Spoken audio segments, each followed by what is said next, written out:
You have entered the realm of dead air. For the next 2 hours, you will be transported into the world of the strange and the supernatural. You might not feel the need to cleanse your laptops or mobile devices afterwards. But it might not be a bad idea.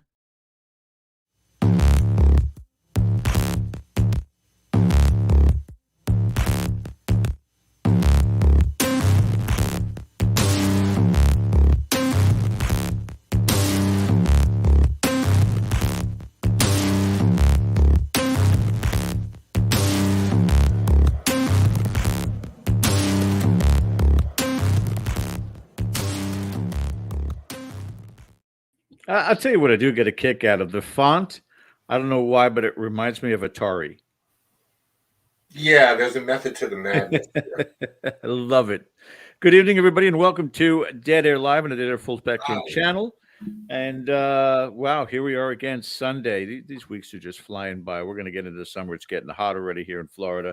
But thank you guys for joining us. Myself and Mr. Ken DeCosta are going to be with you for the next 2 hours, talking in topic and discussion with some fantastic guests in and around the paranormal. And this week, it is our version of The View. Correct, Ken?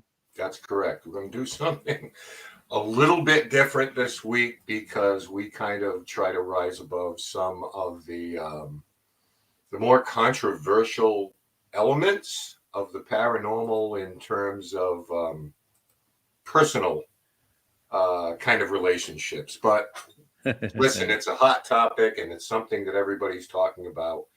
And we wouldn't be doing our job if we didn't address it, I think.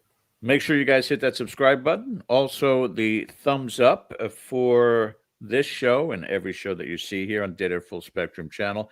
And a reminder bell for upcoming content. We are simulcast with KGRADB.com, KGRA on Facebook, and on YouTube. And thank you guys, no matter which platform you're joining us from. Welcome tonight, and thank you so much. Ken, what the hell are we talking about tonight? Well, just a quick reminder for those who have, not paid much attention or been on another planet recently. There's been some fallout, hence the name of the show. And this includes a statement that was made by Nick Roth, formerly of Ghost Adventures, currently of Deathwalker. Good old friend. Concerning his time on Ghost Adventures, and Nick's been a great friend of the show. We've had him on a number of times. He has been very, he's been candid but guarded when he has appeared on the show because, of course, there's a lot of comments on him leaving the show. A lot of people miss him and want to know what happened, etc., and so forth. Well, Nick, last week, I believe, or earlier this week, made a statement. Made a statement on his TikTok account that addressed some of those things. And that was quickly followed by Dakota Layden of Destination Fear, whose show has been canceled, unfortunately, because I really enjoyed that show. Yes. But they've been canceled, and he also had a statement that he made that clarified some things, that weren't as scandalous as people thought they may be, but there are elements of truth. So everyone knows, we have reached out to both Nick and Dakota. We have not obviously heard back because there's a lot going on, as you might imagine. But I don't care. They're cut off. I don't care. You're cut off. Dakota, you're watching? Cut off. Nick, you're cut off. Anyway, if your phone rang right now, you'd be giving them the link. In a New York minute. I think what's going on right now is they're controlling their own message, which is a smart thing to do. They've put their own statements out there, and they're probably, I've said what I've said, and they're moving on to other things. Yeah. So in controlling the message, you don't have to face, 1,000 more probing questions, at least not right now. But you can expect Nick here, in the weeks to come eventually. Hey, these are busy people. Yeah. Yeah. So if we have the opportunity, certainly we'll get him in here. We will be in the second hour speaking to Bill Hartley. For those of you who are fans of the Ghosts of Shepherdstown series that went on with Nick not too long ago. I thought it was a great storyline because it wasn't just location investigation, location. It was an entire town, and it was all tied together.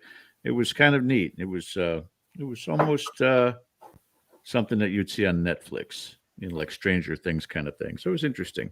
So anyway, that is Bill Hartley's going to be joining us in the second hour, but we have probably one of the first people who got into topic about this and learned about this and discussed it on his show as well. And we have him for the first. And Ken, if you'd like to do the intros for our guest for the first hour. I would. And we're very, very happy to have Tim Weisberg back tonight.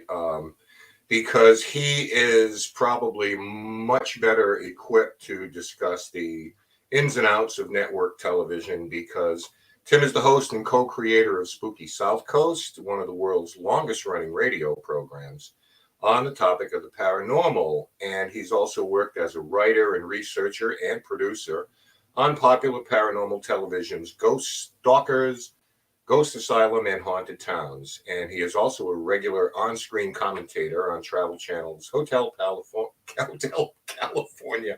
Yeah, he's the Joe Walsh of the paranormal, Tim is. Hotel Paranormal and Weird Earth, which aired on the Weather Channel. In addition to his paranormal work, Tim is the assistant brand manager and morning talk show host at 1420 WBSM, New Bedford. So without further ado, let's get him on right now. He's happy, very happy for him to be here. Welcome back again, Tim. Tim, explain to us why the hell we're doing this show today. Hey, buddy. How's it going? Thanks for having me back. And yeah, I mean, unfortunately, dramatic storylines work in the paranormal world, not just on the TV shows, but off them as well. And so I think that's what's really been going on, is that people have, they've long had certain assumptions about what goes on with some of these programs. And now it seems like some of those assumptions have come to light. This is actually stuff, some of it, I won't say all of it, but some of it is stuff that I've known about for a long time, but I couldn't say anything because it was Nick Roth's story to tell, but I was kind of there while a lot of it was going down as he was transitioning from Ghost Adventures to producing Ghost Stalkers. That bastard. You know, just before the show went live, I was talking to our producer, Bill Forte, and I said, you know, it must have been 7 years ago or 8 years ago that I was driving to Daytona to work, and randomly out of nowhere, Nick calls me, and he just vented and all the things that was going on, and that he had to deal with. And you know, I was kind of just a sounding board. Just say what you need to say, and no problem, buddy. You know, I'm here for you, all that stuff. And you know, now I find out he's told other people, including you, forget it, Nick, cut off. Well, he only told me because I was there day to day as it was happening, not physically with him, but you know, we had in the planning for Ghost Adventures, there was for Ghost Stalkers, there was a lot of phone calls, a lot of email chains. This is in the days before Zoom, so we didn't really see each other face to face, but it was a lot of conversations about it, and I could tell that it was kind of weighing on him what was going to happen, how this was going to be, and he had produced other shows before. He produced a show about casinos and the pit bosses in the casinos, and I forget the name of it, but you know, he had done that. He had done some other projects. So, but this was the first time he was kind of stepping out into the paranormal world, and it's certainly at the time, Destination America was looking to have competitive programming against what it was Travel Channel was doing paranormal wise. So, you know, I could see where his nerves were, but I didn't even realize the extent of what was going on until he released that video and kind of shared some of the stuff that, because he's a classy guy, as you both know. You know, he's not going to talk about the dirt. He only did this because I think, you know, he's probably reached his boiling point where, you know, he keeps trying to launch these new projects and he just keeps getting this roadblock thrown in his way that he suspects Zach is behind. Mm-hmm. And it's probably important to note, because one of the comments that we've got is probably an NDA involved, and Nick can't talk about it. He made clear in his TikTok that he never signed an NDA. He was not fired from the show. But obviously there was a tension involved. And I think that, unfortunately, he left somewhat disappointed. somewhat disenfranchised from a show that, for all intents and purposes, he started. Right. Or, the germ of an idea that was there for this particular show. Unlike some in the field who face the harsh realities of network television, Nick landed on his feet, obviously. And as much as the roadblocks that are thrown in, he's kept a positive attitude, moved forward with other projects, and so a lot of them have come to fruition because we've seen him in an awful lot of things. But sometimes people aren't so lucky. The dismissal is messy, and it's sobering for a lot of people because network television is just like that, Tim. I mean, there are some harsh realities that people have to face with this, and they're not very flattering. Oftentimes, they're looking for a certain age, a certain look, a certain demographic, and cast members change or are totally excluded from the beginning. It's the nature of the beast. Well, and there's a lot of different things that can happen with a television production as to where those breakdowns can happen. So sometimes it may be that there is a person on the show that doesn't get along with another person on the show. Sometimes it may be that somebody's personal life and schedule is not making it easy for the production to happen. Sometimes it can be that the network wants to make a change. The production company wants to make a change. I myself got replaced as the writer and the researcher on Ghost Asylum and on Haunted Towns because it was easier for them to have somebody internally in the company who was more geared toward being a production person than it was having somebody who was a paranormal person. It's just the nature of the business. I didn't hold any hard feelings about it, but then again, I also didn't co-create the show. Well, I guess I kind of did help a lot in the creation of Haunted Towns, but for him to be the person who kind of had the genesis of this idea with his cousin, the two of them had talked for years about wanting to do this. Zach becomes part of the group that they're going to do this with. He obviously becomes the breakout star of the program. And now Nick sees, and again, I'm not trying to put words in his mouth, but based on his video, he sees things going in a direction that he just wants to go his own route. And he had a very different idea of what paranormal investigation should be, which we saw with Ghost Stalkers and Paranormal Lockdown, and now with his other projects. So, he got to spread his wings and he got to have that opportunity. You have to look at it and say, well, what is the value? See, people are hung up on the fact that he said now that he thinks Zach is blocking him from being on Travel Channel, from having a Travel Channel show. But what is the benefit of that these days when the numbers for television ratings are coming in lower than YouTube streams could be, when you're only getting paid whatever they're going to pay you based on what they're going to be able to get in advertising? And with YouTube, you control more of that yourself, or with some of these other streaming services, you control more of that yourself. So the landscape is there to no longer need that network show to be a success anymore, like it was, even in 2013, 14, when Nick was pulling away from Ghost Adventures. Absolutely right. Absolutely right. No, I think that we have one of those situations here right now that makes it kind of sad that, in its heyday, from an entertainment perspective, the multitude of shows that were out there, I think were great recruiting posters for this field, for people to get involved and start investigating. And yeah, I mean, if there was any legitimate team that was out there, Tim, right now, or even in the past 15 years, and had a team member that was like Zach, he wouldn't be on for very, very long. Nobody's going to put up with that kind of ego. Go ahead. But look at all the TV shows that have a character like Zach, things that aren't paranormal TV, but they have that kind of a character that draws people's attention. Something along the lines of a Jersey Shore, or some of the pro wrestling characters, or some of these other reality TV shows. For a paranormal investigation, we look at it as investigators and say, I would never want to have him be part of my team. But TV shows look at him and say, wow, we would love to have a guy like that gregarious be part of our television program. Well, long before Zach, there were so many shows that had the antagonist. Everybody was, just going through that same format and what worked on it. But from the paranormal investigative shows, you never saw that on Ghost Hunters. You never saw that on Dead Files. Never saw that on Destiny. There was never really a protagonist in that sense. Zach took it to a whole nother level, and I mean, he was polarizing without question. There were those who and still love him, and those who just I can't even see him on screen. I think, and he played it well. He played the villain well.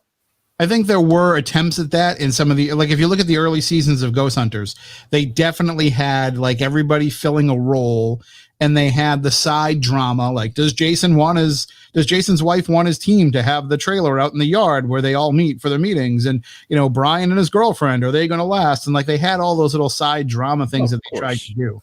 And I think with Zach, see, what people don't realize about him is, in reality, he's not the person that he is on TV. At least in my interactions with him and what I know about him, and talking with people about him, he's the antithesis of that. He's very introverted. He's very quiet. He's very shy, reserved. So that might have to be the person that he has to become in order to be in front of the camera and film the television show.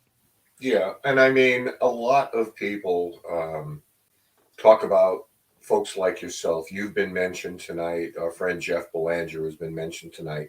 With all the good research and the foundation that the shows are built on, why are we at this location? Why would it be haunted? And you go back, and those things, to me, are very informative. But I think it's clear that, you guys aren't on set with them, or, maybe you have been in the past, but your roles in this are, I wouldn't call them ancillary because they're very important, but, they're behind the curtain for the most part. Yeah. The first time I showed up for the filming of an episode of Haunted Towns, some of the team members looked at me, and certain team members who may be dating my best friend now might have looked at me and thought I was just a homeless person that walked over into the shot, because they didn't really know who I was. They hadn't had interactions with me, but right. The difference is, and again, I'm not trying to bash Zach. He has what works for him. I've had personal issues with him where, when we put out Ghost Stalkers, I just shared on Twitter one time that I was, and we had limited interactions. I filmed an episode of Ghost Adventures. He knew who I was to some degree, I'm sure. And we had filmed an episode where we were very proud of one of the experiments we did. And I was talking about it on Twitter, and he just tweeted, right back at me. He's like, yeah, cool experiment, bro. We did that like 4 seasons ago. And everybody started jumping on him and being like, why do you have to be that way? Yeah. Like, why does it have to be a competition? And he just blocked me after that. So I couldn't see his stuff for the longest time. Yeah. Well, and to let people know, I mean, some of the shows that you've been involved in, of course, are Ghost Asylum, and there's Scott Porter with some hair in the background. Of course, Ghost Stalkers, and a little bit later on, Haunted Towns, as well as your commentary on some of these shows. So you have some insight into this, which brings me to this question, because we hear how bad this is for the paranormal field. So I want to ask you this. Do you consider paranormal television as part of the paranormal field? I do and I don't. So I think it's a good ambassador for what it is that we do to kind of get the average common person interested in it. And maybe it sparks a few ideas and certainly places that you want to go to when you're watching those episodes. But I would also say, for how many years has there been shows about hospitals and medical dramas where people had to watch that and say, this isn't accurate, this isn't right, this is over dramatized, these characters like this would never last in a real hospital. But it hasn't really stopped people from being able to go out there and save lives and heal the sick. So I think it's kind of the same idea. It's entertainment, and you have to just look at it as being entertainment. The difference is the average common person realizes that, when you go to the hospital, it's not going to be like what you saw on ER or on Grey's Anatomy. But the average person watching a paranormal show doesn't realize that an actual paranormal investigation would be much different. Yeah, the bane of my existence, and what I just try to let people know when they go off on these shows, is you've got to separate the two. I mean, there's an element of entertainment that's involved here, because they still have to sell soap and Cadillacs. And if there's a real portrayal of what we did, it would be the most boring thing in the world. We're poring over death certificates and plot maps and deeds, and you do all this background, and then going in for a mind-numbing amount of hours where, you know, nothing happens on cue, and a lot of these shows are there for an extended period of time. And I know that they're edited together to make it look like in a 12-hour period, all sorts of things were happening. So, you know, just pump the brakes a little bit on that and keep some perspective on what you're seeing, because I will tell you this, I don't think faking things are as rampant as people want to believe they are. I cannot I can't speak for all of them on that. But I do believe that there is a certain element of anticipation, fear, whatever it is you're trying to portray to an audience. So yes, there are times that you might say, hey, anybody hear that noise? Like we typically would. But then someone on set might say, could you just say that a little bit more dramatically, because we want to kind of put the audience in your place here. So those kind of things, yes, they do happen. But I think we have to separate those kind of things, and you put it well. I mean, hey, listen, if watching ER inspires you to be a surgeon, great. If watching Ghost Hunters back in the day, and I know it did, inspired people to go out and do this on their own, then that's great. Jason Hawes thinks it's great. You know, he's not out there, you know, saying, oh, geez, everybody's copying me. He said, no, you know, find your own path. Don't do exactly what we do. But that's just how we are as a species. That's why there are commercials, because television is a very powerful medium and it can have great influence over all of us. And just to go back to your point about the way that they might have you amp up some of the drama on the investigation, more often than not, what actually happens, it's not so much that they will have you like, okay, give us that again, because they want everything to be as natural as it can be. I've been in front of the camera in some different sizzle reels and pilots and things like that, and I've been in things that were investigated that didn't actually make the cut on other shows. And in all my experiences, like the only time anybody's ever asked me to like repeat myself is if I wasn't clear in what I said before. Mm-hmm. Or they might say like, hey, explain that a little bit more. But in terms of the actual, you know, the drama that's created by it, watch one of these episodes and look at of any of these shows and look at the way that they're produced. So look at the way that the edits are made. Look at the way when the music is brought in. Look at the way that some of the long shots are used and some of the night vision shots are used. And you'll start to see that all of that dramatic stuff that we say is, you know, people overdoing it on paranormal investigations for TV shows, a lot of it is done in the editing. And a lot of it is done from the production side of things well after the investigation is over. And the people on screen have no idea how it's going to look themselves until they watch it when it premieres. I mean, sometimes if you're lucky, the network will give you an advanced copy to see. But for the most part, they're all watching them live with you and realizing, oh, man, they kind of made us look a little bit silly right there. And that's just the way that it goes, because the people who are editing those shows are not paranormal researchers. They're television editors paid to create dramatic tension in a television show. Yeah, well, the other thing, and I'm going to let you jump in here, George. I don't want to lose this thought. The other thing that I see is back in the day, they were giving everybody a show. I say that kind of facetiously, but, you know, people they were just looking for paranormal programming. And I think networks now are going a safer way where they bring in people who are already known because they have an audience in place. So they know by virtue of their personalities or other things that they've done that they're going to bring in these people and there will be a built-in audience and they're not taking risk. It's sort of like, excuse me tonight, I'm still battling a cold, folks. I apologize in advance. But it's just sort of like a band doing their second album after having the first one be a big hit. You know, they're not really interested in that band spreading their wings and doing other things. They want something that sounds like the first album. So you see less and less now of people who are relatively unknown, maybe in the paranormal field, they're fantastic, getting that opportunity where they want the familiar faces a little bit more right now because people will follow them and gravitate to them. Can I address a question that came up in the chat? Sure. This came up from David Fritz, who, hi Dave. We've known each other for a long time, but he wants to know, is there a formatted script for each of these shows? So let me explain a little bit about what is scripted and what isn't, because you see in my credentials, I'm a writer for these shows. Well, what does that mean? Does that mean they're written? Does that mean that they're all made up? So the way that it works is, at least on the productions that I've worked on and helped contribute to, which would include Ghost Adventures, the way that it works, and Ghost Hunters, is that they format the episode. So they have what's called a beat sheet. It's all the kind of things that they want to cover in the episode. So it's team arrives, team interviews this person, team does this, team goes to this place to investigate, team goes back to the hotel to look over the evidence. Like it's all kind of planned out in that regard. And what they will script is, so the part that Jeff Belanger does for Ghost Adventures, where he does this heavy research into the history of a location, into the stories that have happened there, he will write all that out in a script format for Zach to narrate.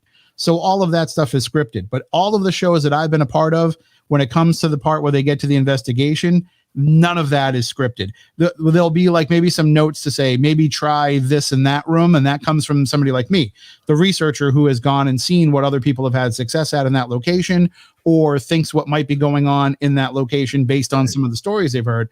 So, but that's just a suggestion. They don't even have to do those things. So right. The investigation part, at least in every show I've been part of, is completely natural, and the stuff around it is what's written, which is really just to have it be concise and to have it sound good on television.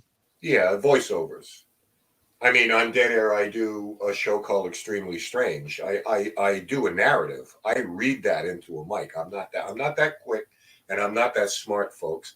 And there are an awful lot of, oh, cut 1, 2, 3. I'm an idiot, So that's where I think the script comes from. All right, I'm sorry, George. Go ahead. No, that's perfectly fine, Ken. I mean, this is intriguing to me, and I'm blown away. All the comments that are going on right now in the chat. Thank you guys again. I appreciate that. And hit that thumbs up, most definitely. If you guys are checking it out and enjoying it, we appreciate it. Now, Tim, I can say, and I was saying it earlier, and then I also saw that we had some others that were joining in the same conversations in chat, including the Dark Zone. When it comes to what is perplexing to me is, as I was saying, since the beginning of these shows, since the onset of Ghost Hunters, and it really kind of got people motivated to do what they do in the field now.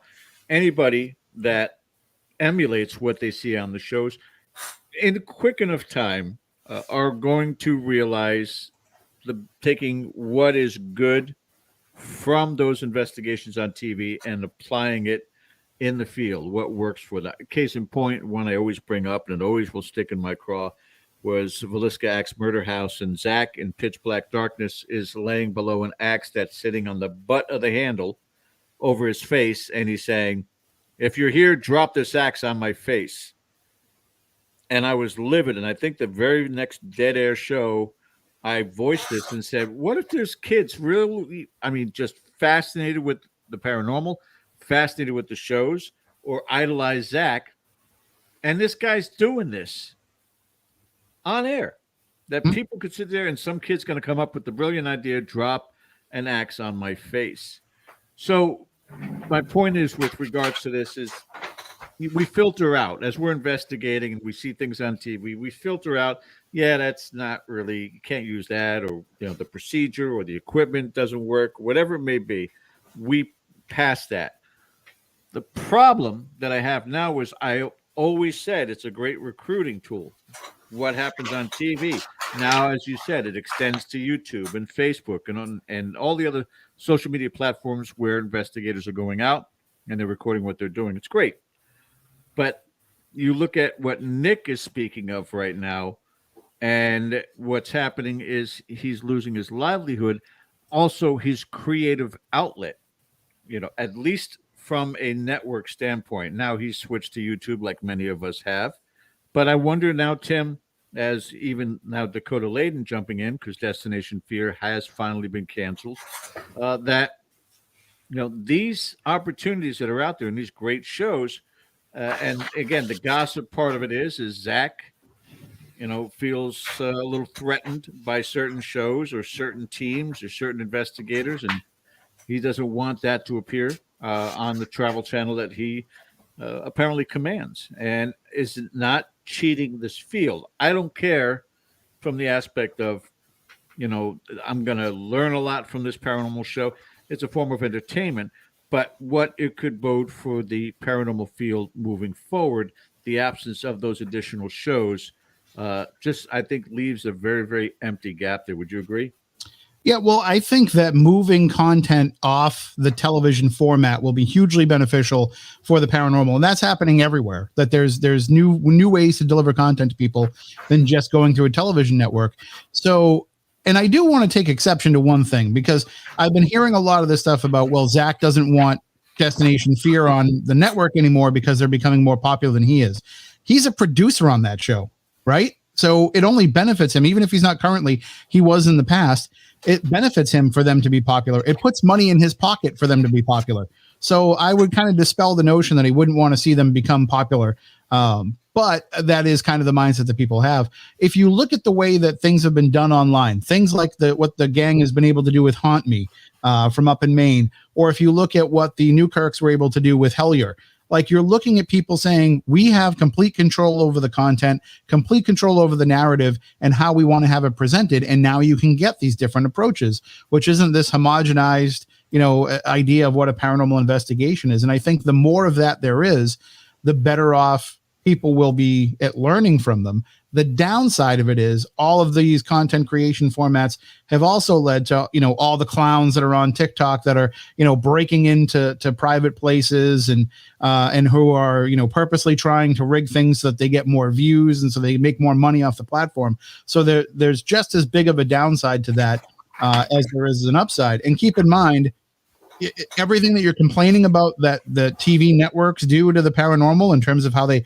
bastardize it for ratings, it's going to be far worse when the individual content creators are bastardizing it for better revenue streams, because it's already happening. And they should know better at that point. TV networks only know how to make money off TV. They don't give. And let me just say this again, because I had to say it a lot of times, even on this show before. The television networks really don't care what the paranormal community thinks of their shows. They're not making them for you. They're making them for people that want to watch these shows and get freaked out and don't care about what's true and what isn't. And they have no responsibility to the paranormal field to follow it exactly to the T, the same way they don't have responsibility to anything else that they portray even in a reality TV format. Right. And I think that the amount of personnel and cast on these shows are few and far between where they're invested in the subject matter, because the fact is somebody may be shooting, Ghost Brigade this week and doing a documentary on Lincoln next week. Mm-hmm. So they don't have the investment, and there are certainly exceptions to that. Kendall Welton is one of those, and our next comment is another. This is from Jay Blumke. I don't know how it's done today, but when I directed Ghost Hunters, the investigators would investigate, and I just listened over an earpiece. I take notes to ask questions later. That was it. So Jay and Kathleen, as producers and being in the field with them, took a more organic approach. You do what you want. Things will be done in post. But if they have questions or if they want to pursue something that may have happened, then do it later. We're not stopping every 5 minutes, I think is what you're trying to say before, in terms of stop, do it over again. Not necessarily the case. Yeah. Sorry, go ahead, George. Just what you were saying earlier about Zach, that he's making money off these particular shows that he produces, but at the same time, he got his claim to fame. I mean, Ghost Adventures, as soon as they blew up, and he got that role as executive producer. What's to stop other shows from that kind of scenario happening? That, case in point, Dakota Layden eventually gets so big that he decides that he wants to produce Destination Fear and has the power to do so. I'm not saying that is or was the case, or he was intending to do so, but those threats are certainly available there for Zach to ponder, especially since that's the direction that he thinks So he's going to have that paranoidal thought that everybody's going to go down that same road. It's hard to like him. I understand what you're talking about. I met him at the Waverly Hills Sanatorium, and he is very much of an introvert. You know, he'll talk to certain people, but he doesn't work the room like Aaron did. Didn't work the room like Nick did. He always kind of stayed to himself. But that can also come off as cocky, arrogant. So, you know, who's to say? You had that first impression, but then you got to know him over time. I have my first impression. That's all I've been left with. Yeah, I mean, and I don't listen. There's a lot of people in the paranormal world that are socially awkward, so I don't really judge somebody based on that. But if you know the behavior that Nick's talking about, and that Dakota has been talking about, you know, laughing about the fact that Nick was never going to have a show on Travel Channel, things like that's vindictive stuff if it's true, and I have no reason not to believe them. But that's the kind of stuff that when you hear somebody doing that, like that's not cool. Right. Totally, you know. Personality clash, style of investigation clash, that's all fine. But when you start actively working against somebody, and that happens every time somebody leaves their show. How many times did people, you know, say all the time, well, you know, Jason and Grant are against Amy and Adam because they left to go do Kindred Spirits? Like, no, they're all still friends. They might not hang around as much as they used to, but, you know, you see these crossover episodes for a reason because they still all get along. Yeah, I mean, Steve Gonsalves is doing his own projects behind the camera as well as in front. And I understand that. I mean, even in chat, you know, not so much tonight, but, you know, you have Team Nick, you have Team Zach, you have Team Dakota, Team Katrina, you know, and there's something that appeals to an audience about each and every one of them. I think that's what happens when you come into everyone's house every weekend. There is almost this desire to know these people, and somehow from the images you see on the screen, you get to know them, you know, and he wouldn't say that or she wouldn't do that, and that's not necessarily true. And I'm going to ask you an unfair question, and if the answer is how the hell do I know, because this is something that these people, I think this is more of a question for a Nick Groff or a Dakota Layden. But my question is, why now? I mean, within the last week, is it because this is the time of year where housekeeping is done and shows are swept away and canceled and others are under contract? Because it just seemed like in the last week, it's like boom, bang, pow. So does that play into this? Like, why now? Why not 2 weeks ago or 2 weeks from now? Well, a few things I think have gone into it. One is, yeah, they are making decisions on a lot of shows because, you know, some of the bigger shows are ending their season run or, you know, toward the middle of their season run. So you're looking for information about whether or not they're going to be renewed. Now, most of these shows never get renewed immediately after, you know, mid-season or at the immediate end of the season either. Yeah. We had, some of the shows that I worked on, we had an automatic, you know, renewal if they got a certain rating point, but those rating points were usually out of the realm of possibility. But some of the reasons why you're seeing it now is there was a meme going around about a bunch of shows getting canceled that, you know, it wasn't true. The shows hadn't been canceled. It was just something that was going around. So that popped up as part of it. And I think that the Destination Fear team was smart to get ahead of it a little bit because some of this was, you know, just getting attention for themselves because they're trying to get people to call in and to write in to say, we want this network, we want this show to remain on the network, so that the network says, okay, we're going to keep them on the schedule for another season because of this backlash from this, you know, the support from the audience. So you see some of that, but also it's also very strategic too, because now that it has canceled, as you can see, they were able to set up a GoFundMe or an Indiegogo or whatever it was. And yeah, Kickstarter, and they were able to set up the money, and now they've got 3 times what they needed to be able to produce a season on YouTube. So it was smart for them to get ahead of it and to have people thinking already, like, let's hope it does get canceled so that they can take the show over themselves and do everything on their own. So it was a good way to pivot that.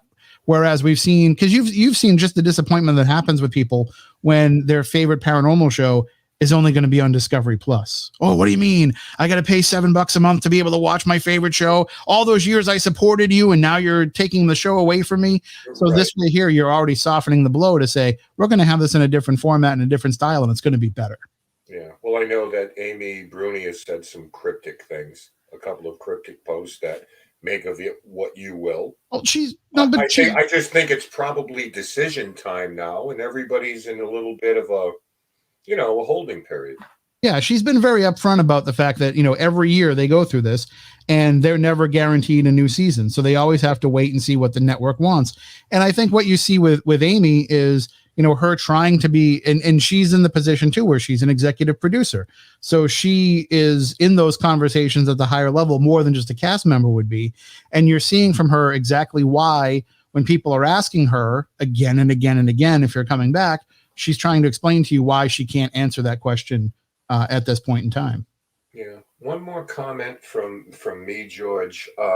Yeah. And there's no way of knowing, because we can't take a poll right now. We should have done this earlier, but how many people out there absolutely loved Ghost Adventures who have now done a 360-degree turn? And there are probably a lot, because of the content of the show, or the kind of vibe that Zach Bagans may give off.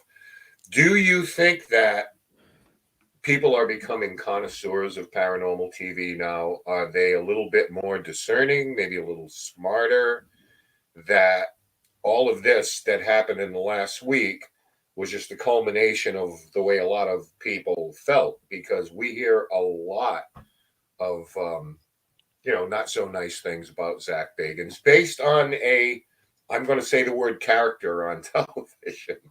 You know what I mean? He's like the heel in wrestling right now. All of a sudden, you hate to love him or you love to hate him. But are people getting a little bit more discerning now in what they're watching?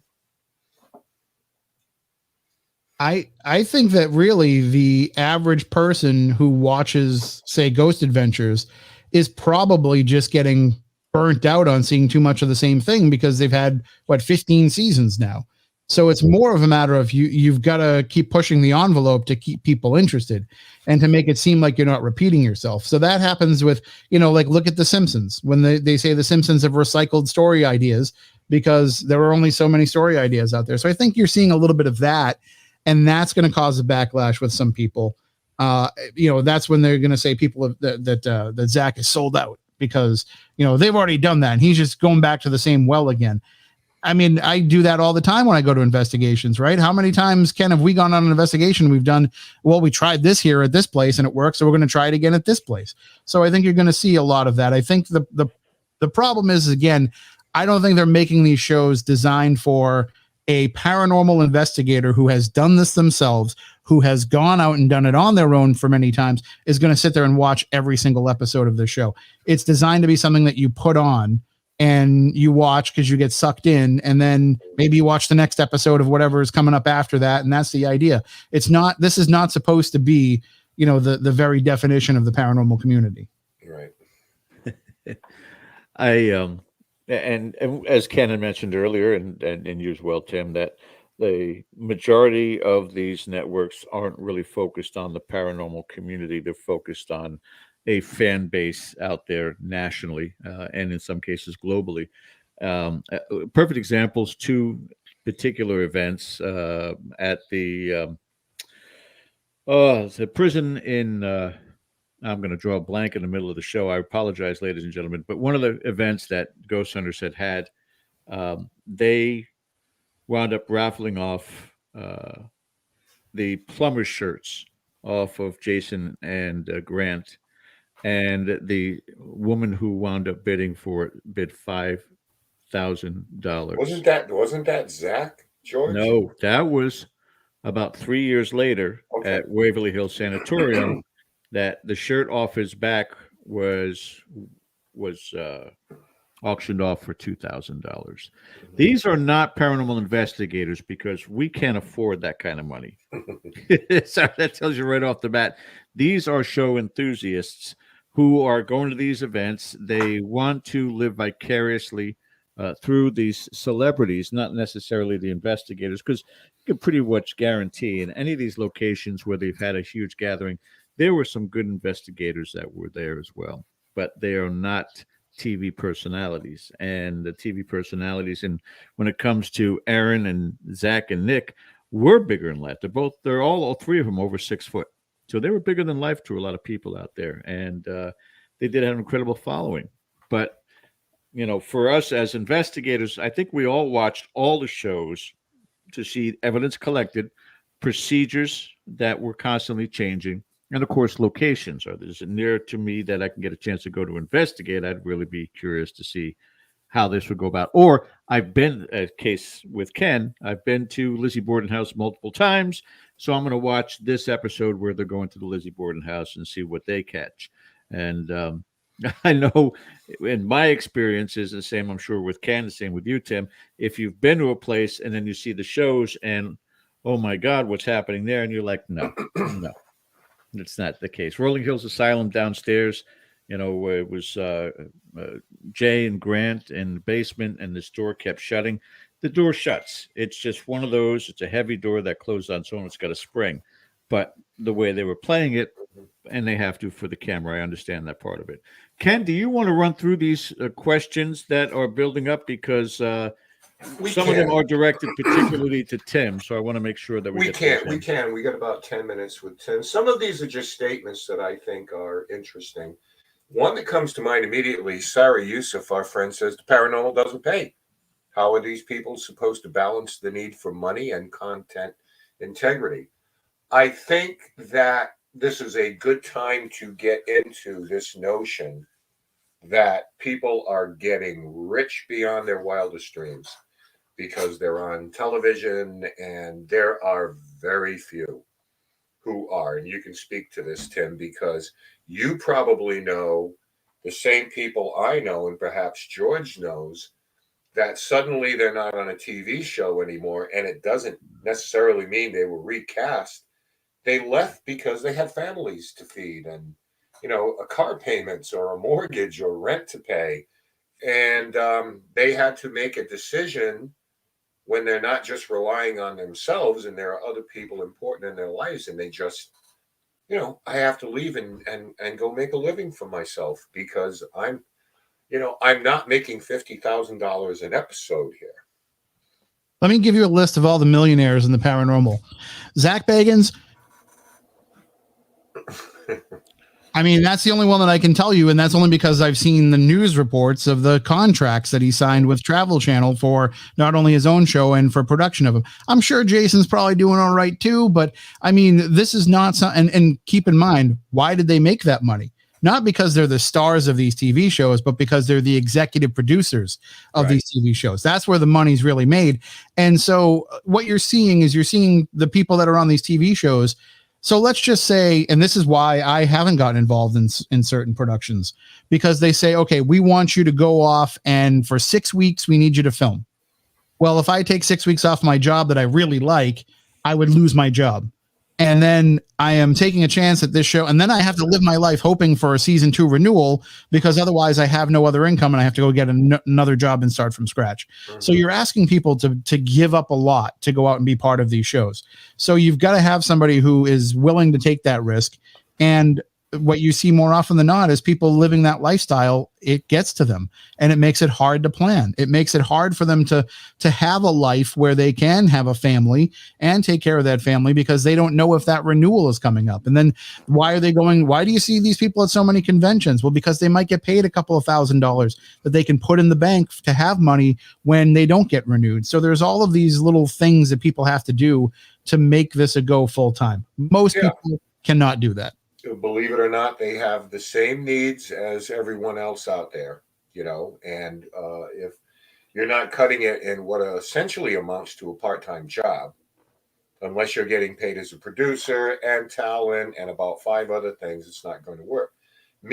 Listen, I'm retired. My phone's not ringing, right, folks?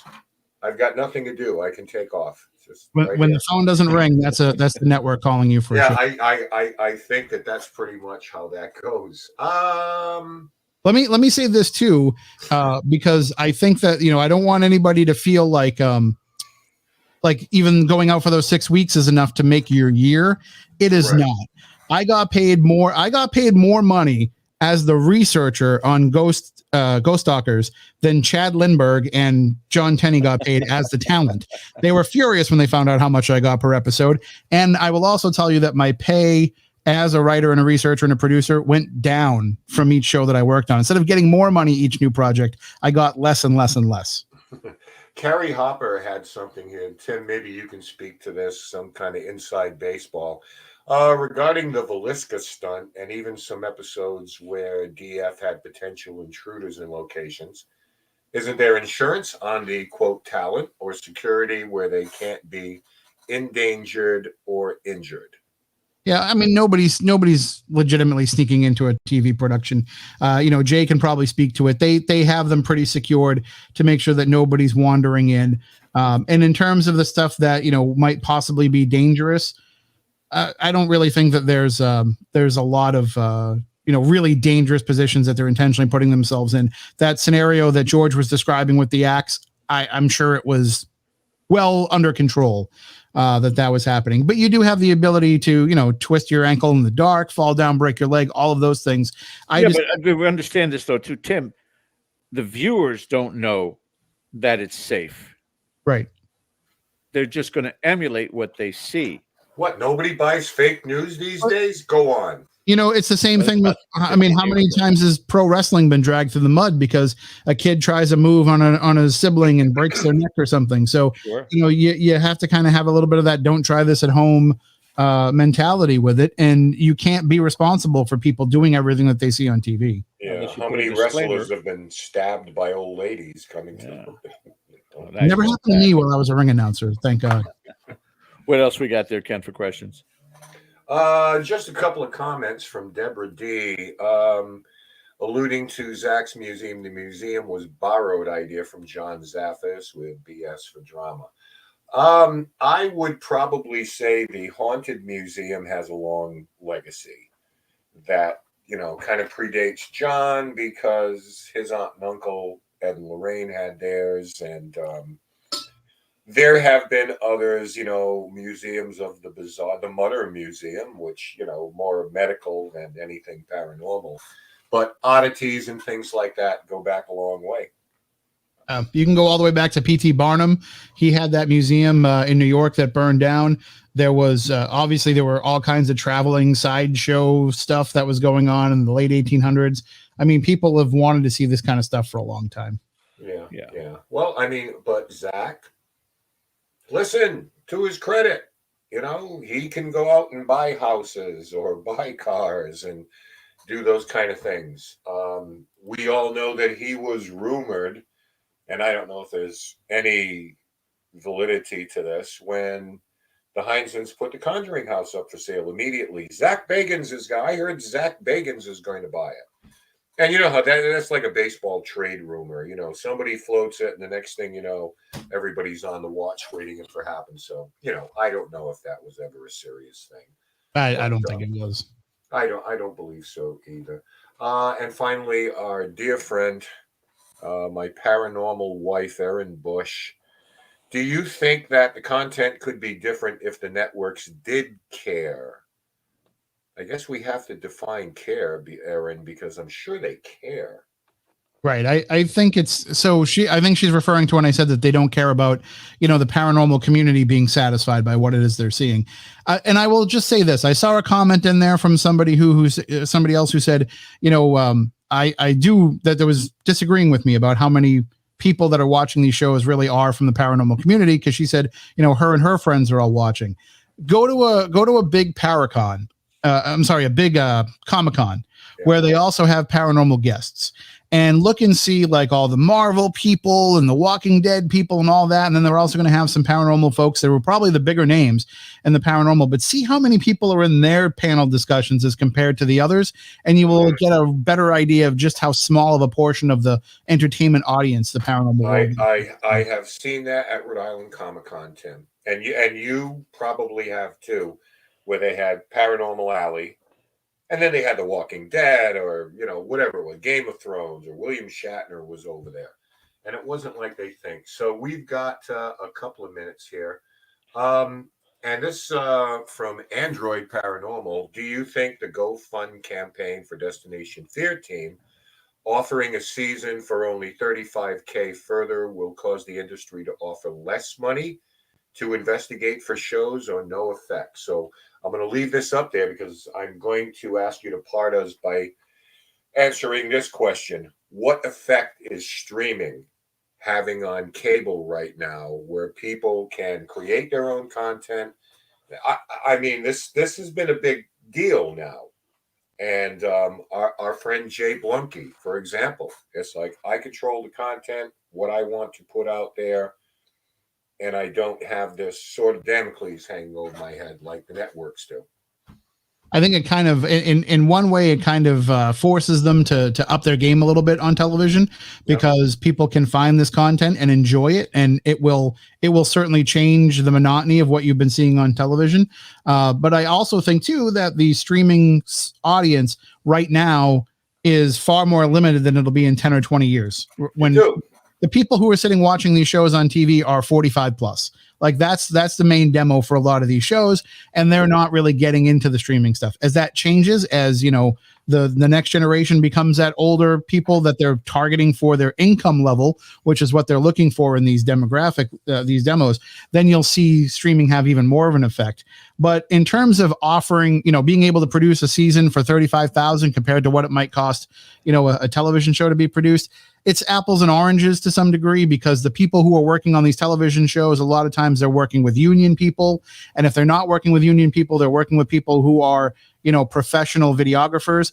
Destination Fear is in a special category where they can actually do the work themselves because they were doing the work themselves. So if, Ken and I just decided we're going to go and do a streaming show, and George, you're going to be our executive producer, we've got to go out and find people that can do all this stuff because none of us have those skills.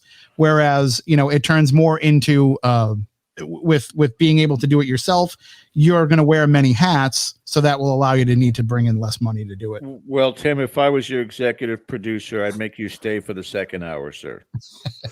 I want to make sure that Bill has all the time to discuss that he needs. Yeah. For those of you that are viewing tonight, and Tim Weisberg has been our guest, and can't thank you enough, Tim. Always, you are a database of information in this field, and it's appreciated.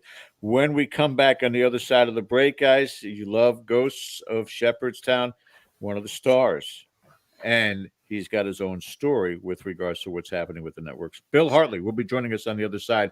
Stick with us, guys. You're watching Dead Air Live on the Dead Air Full Spectrum channel. Be right back.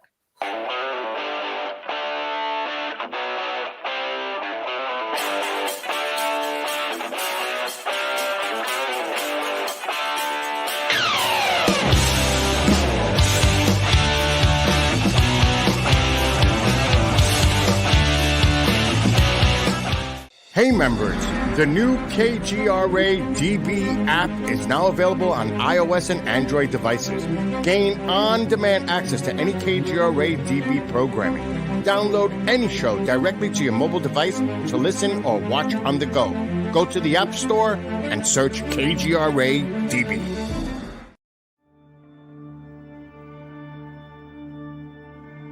As UFO reports come in from around the world, the Mutual UFO Network, MUFON, is there. We continue to explore new cases and build our massive database. We share our information with the world in a number of ways. If you would like to be part of our investigative team, you are always welcome. What could be more exciting than exploring the UFO question firsthand? Join MUFON, find your friends.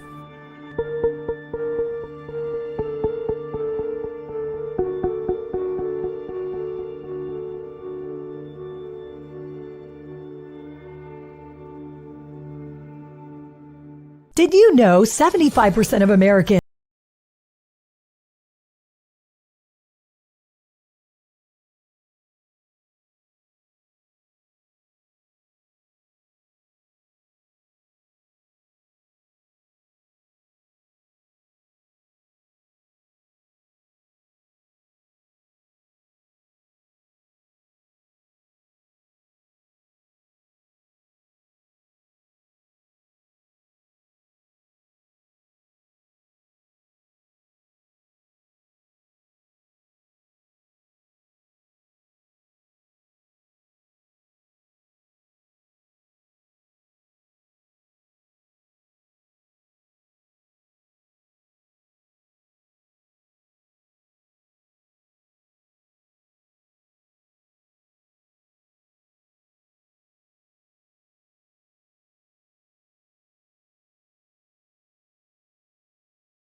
You're listening to the KGRA Digital Broadcasting Network. We provide unparalleled coverage of trending news in the world of ufology, cryptozoology, and paranormal phenomenon. Whether you're watching our video live stream or listening to one of our audio programs, you are getting the best from world-renowned researchers and hosts, guiding you through topics the mainstream won't touch. Miss one of your favorite programs? No problem. Head over to the members area at kgradb.com for access to our massive library of award-winning content. Make contact, stay connected, only at kgradb.com.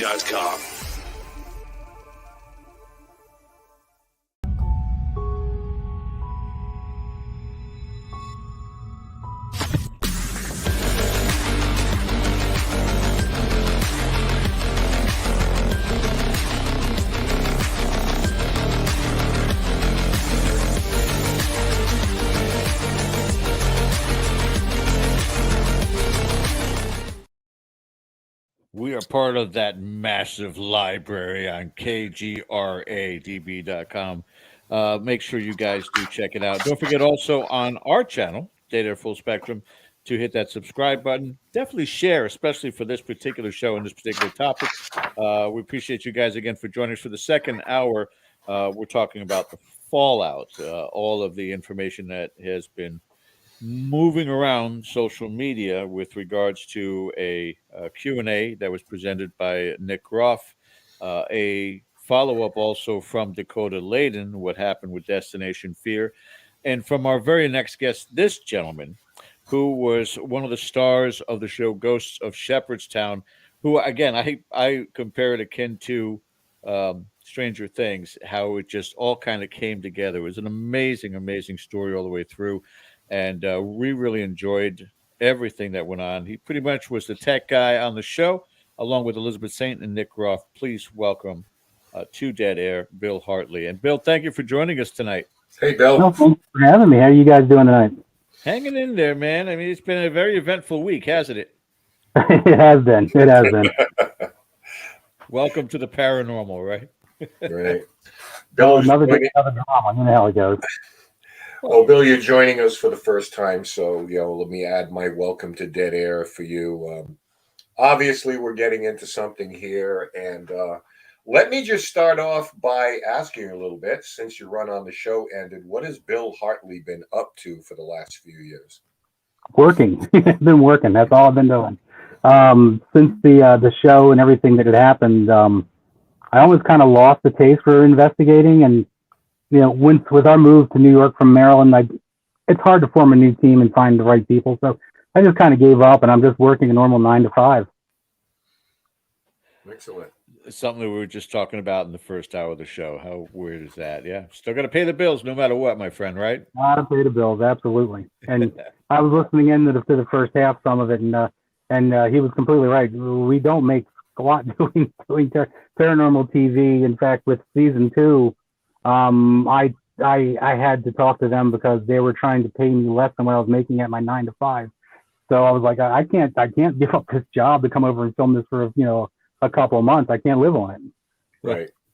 Now, Bill, and I'll just preface letting you know from an audio standpoint, you're sounding like you're coming from a cave in Afghanistan. That's okay. We can still hear you completely.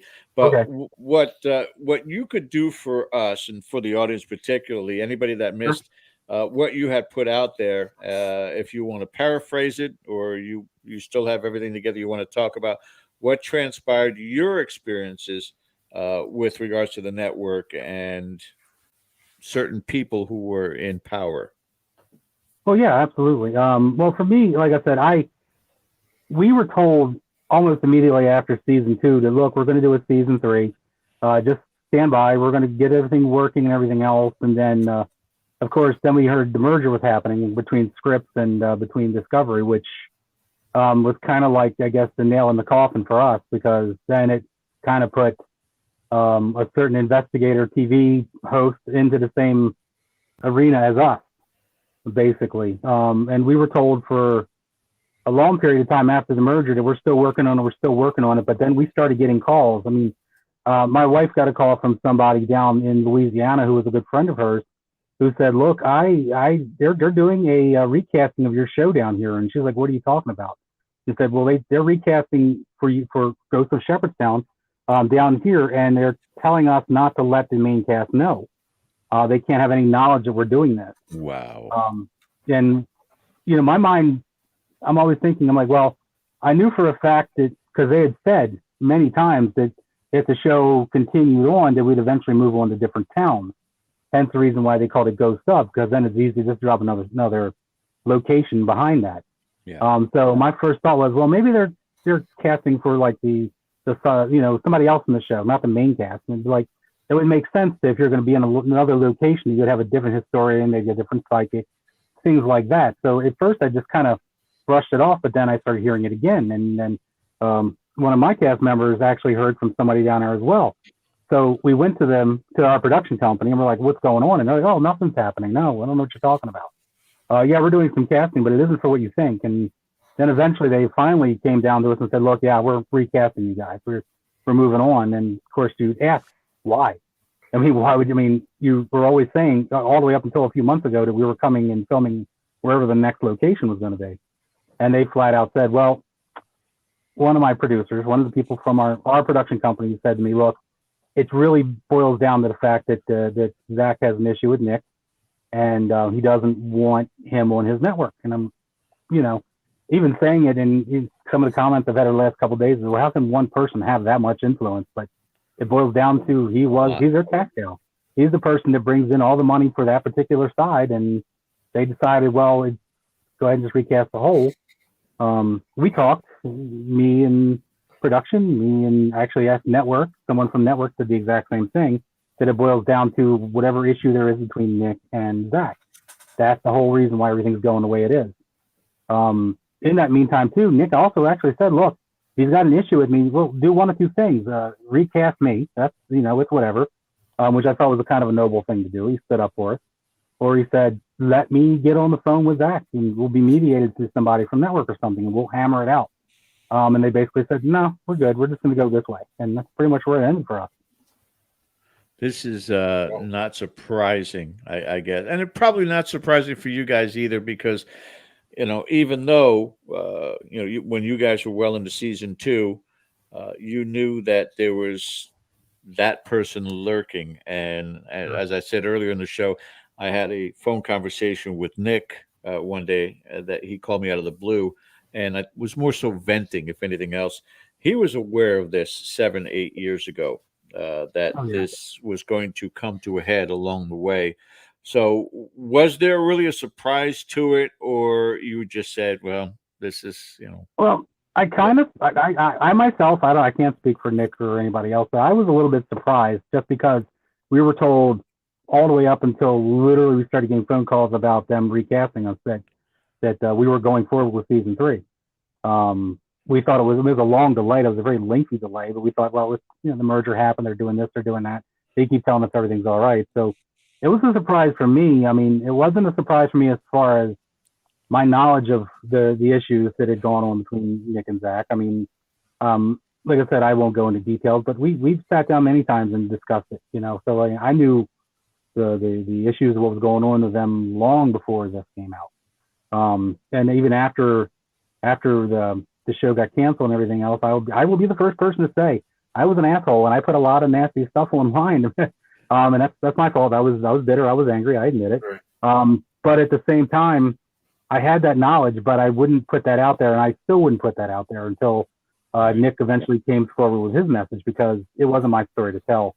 The issues between him and Zach, yeah, that's what cost us our show. But at the same time, until Nick felt that he was ready to come out and talk about it, I wasn't going to be the person to put it out there. So I spoke to Nick a few times leading up to this announcement, particularly after the stuff that Dakota came out with. And we also talked to Dakota, who also confirmed that phone call happened. My wife and myself both spoke to him individually. And he said he was there with the GH crew when Zach came in saying he had made that phone call. So, I think that I think that was the final straw that broke Nick, and Nick came forward. And once he did, I said, well, now's the time for me to come out too, because I've spent years venting and dodging questions as to what happened to the show. So that's kind of where it left out for me. Yeah.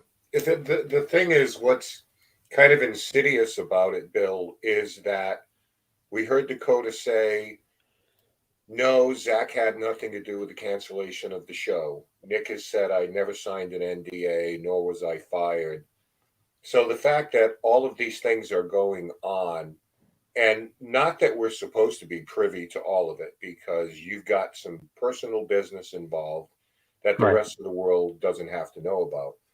But there still seems to be some kind of machine going on here that, people are suddenly disappearing or getting canceled or feeling that they have to unburden themselves with something that's been going on here. So, I mean, I don't know if you can give us really any inside baseball on this, or if this is something that but with all of this being said, I mean, somebody's putting their thumb on the scale here, is what I'm trying to say. Oh yeah, I can understand. I mean, I feel that I've as forthcoming as I can with this. I don't know how much more I can add to that, except for, like I said, I mean, when we found out what was going on, I could not say anything. I mean, it wasn't that I was under an NDA. I mean, but of course, if you're filming a TV show or you're under contract with a network, as you know, you are under one. So I could have come clean anytime after I asked to be removed from contract, because I didn't want to be stuck on a contract knowing that I was shuttled off of a show that I was very proud of working on, and kept in limbo, keeping me out of anything that could possibly come along for like a year. But of course, during that NDA, you can't talk about it. So I mean, all of us under contract have that. Once we're out of contract, like I said, it was Nick's ball. It was obvious he wanted to tell it. He was welcome to, and then the rest of us would follow suit or whatever. But before that, I really couldn't. It wasn't that I didn't want to, but at the same time, I unlike obviously some people, I like to have the back of the people that I'm working with, and if he wasn't comfortable, I wasn't comfortable. Right. Now, I know that I've signed development deals. Obviously, that didn't work out because I'm here with George. But typically, what? Nothing. I said that out loud. No, but typically, for those people who don't know, how long does a typical NDA last after the termination or cancellation of a show, or after a contract is run out? Like, how long do you have to live onto those? My understanding was that whatever I had signed ended with the ending of the contract. Now, I don't necessarily know if there was an actual time frame outside of that. I mean, they may have been. I'm certainly out of that window by now. It's been years. But as far as I was aware, once we got out of contract, we weren't obligated to anything else with that network. Mm-hmm. Did you feel as though, well, let me frame it this way. I think that the reason that people liked you on the show, and George and I both are on record, we watched it because it was an interesting premise. Exactly. And there have been things that have been said, as they are for every paranormal show. Oh, was the sheriff in on it and everything? Well, I think we all understand for Shepherdstown, it was a boon to them, because people would want to come to town now and stay at hotels and eat at restaurants and visit the town. So, of course, this was a fantastic thing for a small town. And this was in West Virginia, if I'm not mistaken. Yep, about 10 miles from Harper's Ferry. It's right around the corner. But I think the thing that so drew people to you, Bill, is that you represented the everyman. You had not been on 5 paranormal shows previously, and through whatever connections. I'm going to ask you a little bit about that. How you even got on the show, but you represented the rest of us. It's like, hey, who's this guy? You know what I mean? And he's just coming. He's got a background in investigating, and he's not trying to, this isn't, probably what he thought of, like, oh, I want a career in television. So that's why I think people missed you, because you were a representation of most of us, and got this shot. So I guess, how do you feel about that? And first of all, how'd you get cast on the show? And why Well, didn't first you one- wear shirts that showed off your guns more, man? I mean, that's what I was looking for. Well, I tried to get away from crop tops because, frankly, it would just be deemed too damn sexy. But Yeah, I don't blame you. But yeah, I mean, first of all, thank you very much for that. I'm very happy to know that that's how I was represented and how I was interpreted. Because yeah, you're right. I wasn't a TV guy. I never. I don't think at any point in time that I'd go, I think I want to switch this to TV. And I know it's not true for some paranormal investigators are out there. Some get into this field just because they're looking for that, and it doesn't happen. And like I said, I had been investigating. I think it's to that point like about 10, 11 years with my own team. It was always private investigations. We didn't televise. We didn't share evidence. We were just there for our clients. And it literally for me, it boiled down to one day I got a email out of the blue that just said, "Hey, we're casting for this show. Submit if you'd be interested." And I looked at it and I'm like, well, it's Shepherdstown. It has a Civil War background, which is what I had because I was a Civil War reenactor before I did anything paranormal. Yep. And I'm like, oh, this is great because this is a win-win for me. So I replied. They did a couple of Skype calls and they were like, okay, well, I'm going to bring you out to Shepherdstown to do a chem test, which is a chemistry test with other people just to make sure that, one, you bode well on camera. Well, with all this, how could you not? but it was with me and Elizabeth. At that point, Nick wasn't attached. He wasn't even a part of it at that point. And the show was different as to how they were going to present it, as if they were going to have somebody who was going to be a liaison to the police department. Like this guy was going to talk to the police department. He was the one going to be talking to the researchers and the historians and everything else. And we were just going to be investigators that come in kind of halfway through the episode to investigate and then hand out what we find back to him and he'd go back to the police department and everything else. So I ended up in Shepherdstown with Elizabeth. We filmed in this lovely old house. We shot all day. They shot me, they shot Elizabeth, and then they took me out and swapped me for somebody else.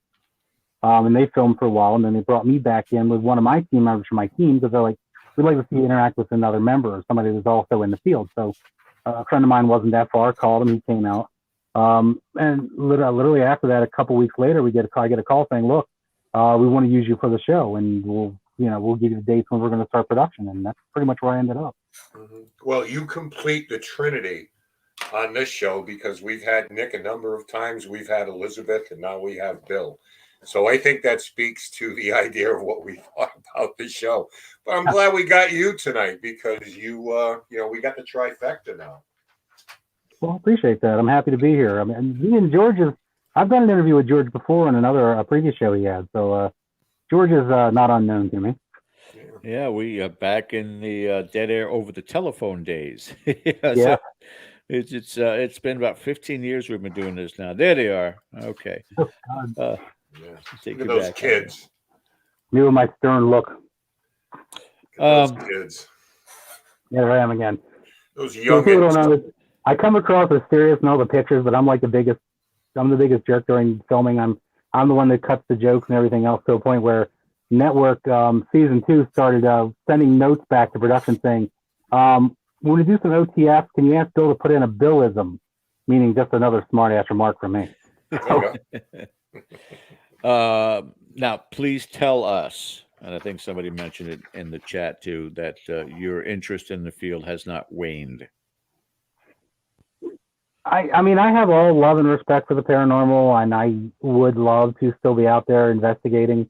It's just the area we moved into. It's hard because I had a team together for, by the time we ended, was probably about 15 years. And I've known these guys. I've worked with these guys. I knew what each person could do. And then me and my wife tried to form a team up here, and we went on one investigation, and it just felt like I was running around without no pants on because I didn't know what people's abilities were, and it was really hard to do it. And I had a very specific way in which I like getting things set up, and I like to know where my cameras are going to go and everything else. And I had to basically go and do it all myself because my investigators that we had brought over to try, it just didn't mesh well. Yeah. Our very special guest this hour, Bill Hartley from Ghosts of Shepherdstown. And, going back to this whole Fallout thing where we've been discussing, I don't expect you to know. I'm sure there's probably people in the chat who might even be more updated than we are. With all these statements about Zach blocking shows from appearing on Travel Channel. What is he doing? Because he really hasn't appeared. Mind you, he's making money hand over fist with the museum, but and producing, but he's not been in front of the camera in quite some time. Is there a reason that you're aware of to this point, or is it because he's just laying low and collecting the money? If you're smart at that, I'd be doing too. I'd be laying low and just collecting cash. Over the years, I mean, like I said, I myself, yeah, I'm upset about what happened, but at the same time, I've heard stuff about Zach long before I got into TV. Yeah. I've heard stuff about him long before what happened with Nick and and all that stuff. So I'm no stranger to, I guess, his character per se. I don't, just like anybody that makes it on TV that is doing this, I don't hold ill will towards the person itself. I do hold ill will towards their actions. I would imagine that he's probably much like any other time that something's come up about Ghost Adventures. They're probably laying low until it blows over, because I'm assuming that's what he's going to expect. If this is just another one of those things, people are going to post their videos, they're going to do some comments. A couple weeks later, it's old news. So if I was guessing any kind of bet, I can't even talk anymore. I'm guessing about anything, I would bet that that's what he's doing. Do you see, Bill, or is there any rumblings of a resurgence elsewhere? Because even though, Ken and I will talk about the fact, hey, did you watch this show? No, I didn't watch this show. Did you watch this one? Because there was a point in time where it was just an oversaturation, and there really wasn't enough of an investment in story, enough of an investment in, excuse the expression, character of the individuals that were their personalities. It was just, and then all of a sudden, everybody was doing something on Prime. Everybody was doing something on Netflix, all these and it was getting crazy. And then that started to kind of die down again. And I'm wondering whether or not there's any rumblings of a new location or someplace that may start to grab a hold of this brass ring and run with it again. Because Paranormal ain't going anywhere. No, it's not going nowhere. But on my end, I would say probably not. Not at least not on our end. As you probably know, when season 2 was eventually recast, it became Ghost of Morgan City, and then they brought that back out again last year. Last year with Ghost Devil's Purge or something like that. I don't know. Bill, what year did Ben come on? Ben was on our season 2 for an episode, and then he was in Ghost of Morgan City. He was cast for that role there. Okay. So, but the honest truth, as far as it goes to stuff like myself, I can't speak for anybody else on my show. I strongly feel that maybe not so much because of the Nick Zach drama, but maybe a little bit of light of how I handled the departure from the show. Because like I said, I did post some stuff. I did rag on the new cast. I did everything because I was mad. I was just simply mad, and I can't imagine anybody who wouldn't be. But at that point, I do feel that, at least for myself and my wife, we're blackballed from network work. We haven't had any interest since Shepherdstown, with the exception of we spoke to a cast director once about a show they wanted to film, and we did the Skype interview and everything else. And the woman was gushing and saying how much she loved us, and she was going to go right to network and pitch us for them and everything else. And we're like, well, what network? And they said, well, we're going to go to Discovery. And I'm like, oh, that's a done deal. They're not going to have us back. She goes, why not? And I just said, trust me, they're not going to want us. She goes, oh, no, they'll want you. They'll love you guys. A week later, we get a call saying, well, we're going to cast somebody more local because you guys are in New York, and we're just going to go with someone a little more closer. And that's kind of how it's always been. I've even pitched a show idea that every person that I've talked to about it has loved the idea. They think it's an excellent concept, and it's very different from your normal paranormal shows. Everyone's loved it, but every time it gets to a point where it's going to be pitched, it comes back as like, nah, we're good. So, like I said, my own personal belief, do I have any documentation or any evidence that says it? No, but I do strongly believe that I'm blackballed because of everything else. Yeah. Well, feel free to pitch your idea right here on the show, Bill, if you want to. Yeah, we got plenty.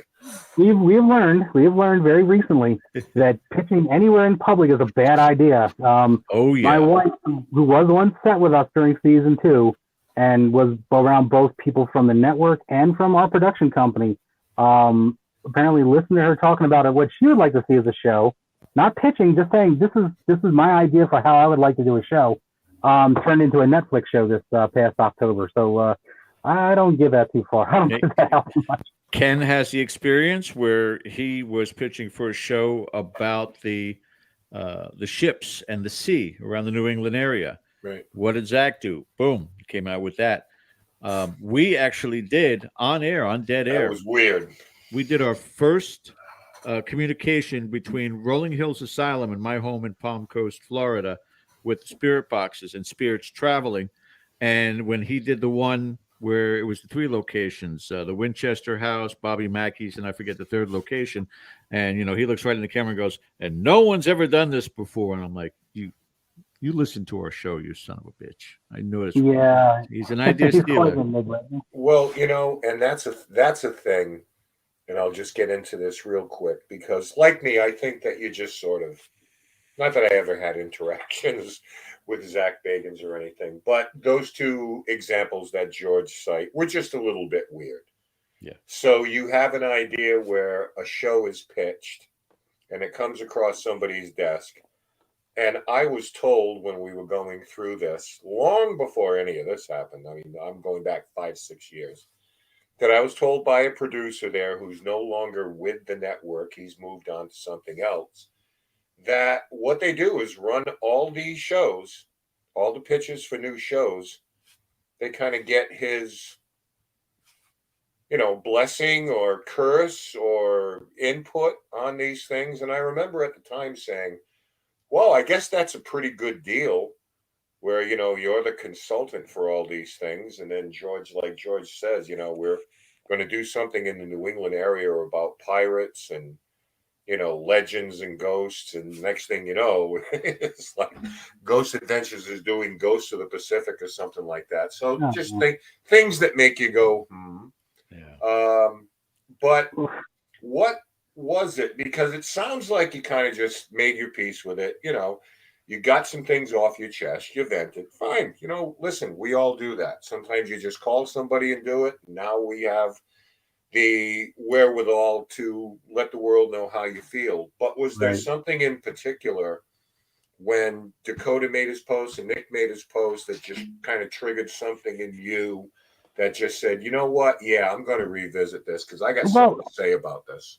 Well, beyond, like I said, for me, it is just kind of an act of therapy, you know, because I have been harboring a lot of it in me for this last couple of years, you know.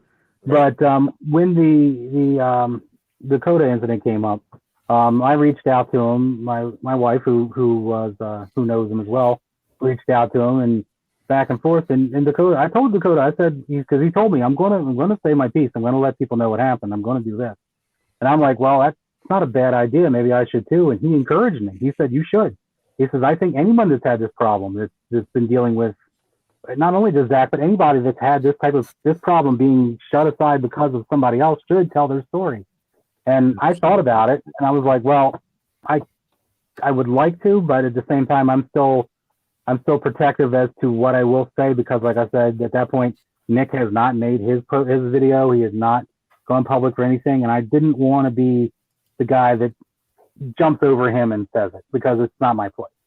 So I just sat there and, you know, I messaged back and forth with Nick too. And he told me this video is coming and everything else. And then over the last couple of weeks, I thought about it. And then I got to the point where after last Sunday where Nick put out his video, I heard it while I was driving because me and my wife were coming back from Philly.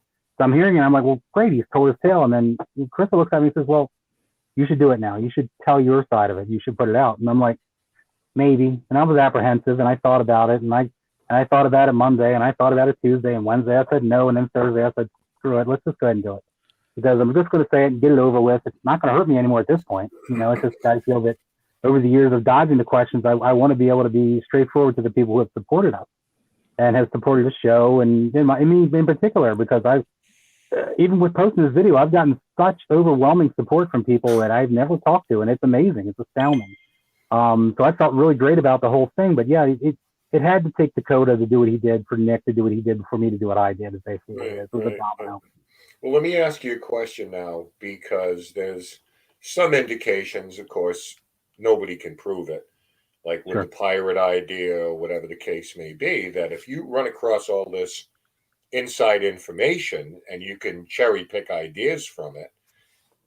Tim had said in his hour previously that, I don't want to put words in his mouth, but why wouldn't Zach want these shows to succeed and have them on air? So, I mean, you know, short of having him on the show and asking him ourselves, Well, I think you should. why, I'd like to. why do you think, what do you think? Is it just a case that I've been on 15 seasons now, and yeah, bring me these shows because I can, cherry pick ideas from him. And no, I don't want anybody on this network. Is he like doing them a favor or something, or is he doing Zach Bagans a favor? I think he's doing Zach Bagans a big favor is what I think it is. I mean, I don't, like I said, I don't know the guy personally. I have not had one single word of dialogue with him, so I don't know his inner workings so much, but I've talked to a lot of people who have. So I kind of got an indication of the type of person he is. And I don't like to be judged, past testing and judgment because I don't really know for sure. But when it comes to our show, it wasn't that he didn't like our show or didn't think we were going to come in as competition, even though our airing of season 1 was the highest rating that Destination America had at that point. But then we're talking Destination America, we're not talking Travel Channel. Right. But I think that just the whole idea of now both of them, both Scripps and Discovery being linked, I think that was kind of left a bad taste in his mouth because that also brought Nick over to his network, which he, my understanding, didn't want him ever to, ever see anything again with that side of it. So I think that his motive for that was strictly kill Nick's career, just get it over with. He's doing well. I mean, at that point, he had our show. He had what was the other one? He had something. Was it Lockdown? Paranormal Lockdown. Lockdown was the other one. Yeah. Yeah, Paranormal Lockdown, which he'd filmed after our show. I mean, the last day of our filming, he jumped on a plane and went to go film the first day of his new series. It aired before us because, you know how networks are. So this here, this there. But he was in the middle of season 2 when the script when the script merger happened, and or was maybe even starting on season 3 at that point. And you could tell that there was a matter of that Nick was just doing too much. He had too much going on. Right. He had too many shows that are all very successful. Projects on top of that. Yeah. Exactly. He was doing all this stuff. And then, now he's in my pool, and I don't want him in my pool. So I'm going to get rid of him. I'm still astounded that someone would have that kind of clout over the network. But then again, like we said earlier, he is the cash cow for that network, so it would make sense. But from what was told in that conversation from the phone call to our network about him, from Dakota and all that stuff, is I've made it so Nick will never work in this country again. And then you see what happened with Paranormal Lockdown 3. It only aired in the UK. That didn't go to the United States. And we went into that in the first half. And like Tim says, if that's true, and why would Dakota, make up some? That's shitty. I mean, I'll make sure he never works at. Why? I don't know. Like I said, I the background between what happened between them two is between them two. I can only speculate. I jokingly say it's almost like a bad breakup, but I still know.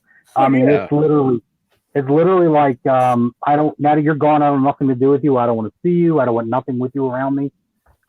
Putting him into the same network with him was just, I guess, another moniker to just try to take him out. I mean, we even half suspected, and like I said, there's no proof of this, but there was an article on Dread Central that came out just before season 2 came out that was very aimed at mostly Nick, but our show, saying that we were fake and we were staged and that all this other stuff, and that it's confirmed and this, that, and the other. I mean, who else would that have come from? Who else it didn't have the ability to get us kicked off that network at that time, but had the ability to put words out. I mean, that became a big sticking point during the premiere of season 2. Right. Is that now this is floating around saying, well, look, they're fake. It even says in his article that cast members have proven and said that this is fake. And we're like, no, we never did that. I never would have believed of anybody to step forward and have their statements about about Zach would have been Dakota. Those of us who've been in the field long enough remember that he was doing spoofs on social media of Zach back in the day, and then Zach brought him on board, and he became part of the crew first behind the camera, then in front of the camera, and then eventually moved on to having a show. To have at this point in time Dakota come forward and say the things he said had to have been, as you said, in a bad marriage, had to be extremely hurtful. Something must have happened that affected him to such a degree with regards to Zach. Yeah. Right. I mean, and like I said, I don't know the guy, but people that I've talked to have worked with him or have been around him, they all say he's a tremendous narcissist. He's really all about himself. He doesn't care about anybody else. He doesn't even care about his current cast. I mean, from what I don't watch the show, but I've seen clips, and you can tell that he just has disdain for anybody that's around him. I know of a couple of locations that I've had the privilege of visiting after season 1 for doing conventions and stuff like that, where they said, yeah, when they did Ghost Adventures here, we would never allow them back. And someone that I was one of my people that was with me during one of these events said, hey, you remember me from there? I said, yeah. And I remember when you told me about Zach and this, that, and the other. She goes, yeah. And they've tried several times. We will not let him back because of him, with the way he acts and the way he does and the way he basically showed our location and how it came out. I had a good friend who said the same thing, that just he came in and bashed her store when they were filming an episode in Gettysburg just because he's him. Yeah, I would love, and we're going to, which we're trying to make some kind of connection with Dakota. I mean, eventually, listen, we got to let people get on with this. We're not going to bring somebody on to, so we figured, hey, let's touch on this tonight. But I would imagine, not knowing, but just assuming, Dakota's got a different dynamic there because he's got a sister involved and two friends who he claims they grew up in the same neighborhood. So that would deeply affect you in terms of people that you care about. But the thing that I have to wonder, because we know Dakota was running cameras for Ghost Adventures, and Zach had kind of given him a chance. So sometimes in these sort of things where, the student kind of becomes the master in a way, and suddenly poses a challenge, and if they don't pay homage to their mentor enough or bow at the altar, and again, I'm off the top of my head, but I'm just going life experience here. What you've seen, that maybe he wasn't deferential enough, and he was, becoming a little, popular, and he's doing, promotional things, and, he and Jason, who we know very well, have collaborated on some things. And a couple of people from Ghost Hunters, Cody Desbian and Story Hawes, who are an expert on nice people, say that when they met Dakota at a conference, who knows where, in New Jersey, Pennsylvania, wherever, what a nice kid. He was like really a nice guy. It was no pretense, didn't put on airs or anything like that. So, I mean, we don't have all the answers for you tonight, folks. But hey, we'll speculate because that's what we're doing here. What's in the? I don't know Dakota either, but I talked to him, and he's a very nice guy. I mean, very forthcoming. My personal opinion with that is that he may have been just too nice to be around that, because I mean, nice guys are not going to do well around narcissists who think the world revolves around them, and I think that that's probably some of the issue right now with what's going on with them. I don't know for sure, but I mean, I know that I've been around people before, and I think I'm an okay, nice guy, and it's people that just don't. I guess being nice has rubbed them the wrong way. Well, it's kind of like, don't ever mistake someone's kindness for weakness. Right.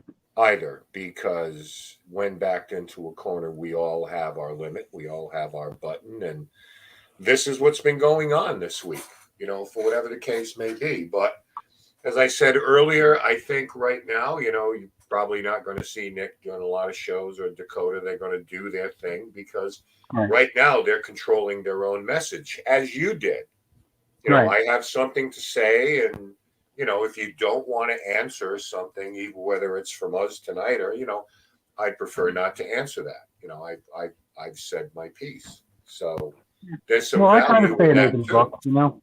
I do try to stay an open book. I try to be as forthcoming as I can. I mean, there are some things that we haven't even got to them, but I mean, there are some things that I won't talk about because it does protect others. Because again, it's not my story to tell. But Of course. the ones what I can, I'd be happy to share with, because, like I said, at this point, I'm not trying to get back on TV because I don't think it'll ever happen. Right. I'm just doing my life the way it is, and I got married a year ago. I'm very happy with where I'm at in life and with the person that I'm with, and we have an incredible life. And it's that TV does it destroys a lot of things. What you guys were talking about earlier. I mean, once you're on a TV show, you got to worry about how am I paying for food after the show ends, and the people that you got to deal with, because there are a lot of trolls out there. And and George, I think we discussed this the last time I talked with you too. I mean, my being on that show brought forth a stalker that I still haven't shaken. He's like a case of Vegas herpes. He shows up every couple months and says a few things and disappears. But like he's literally put stuff online about me that something obviously not true, but he wrote stories about killing me at one point. He's written a story about beheading me at my former place of work, which he knew every detail of the outside of my house, the neighborhood I lived in, and where I worked at. So I mean, this is the kind of things you got to deal with too. It's so many things when you get into TV. Yeah, it's the dark side, the ugly side of it. I can completely understand where you're coming from with that. It again, it begs the question that in the power struggle, not really a struggle in a sense, but for him to really take command of these networks, how long do you think, or is there already rumors milling around out there that he can continue to keep this power as there's no further shows expected at this point in time?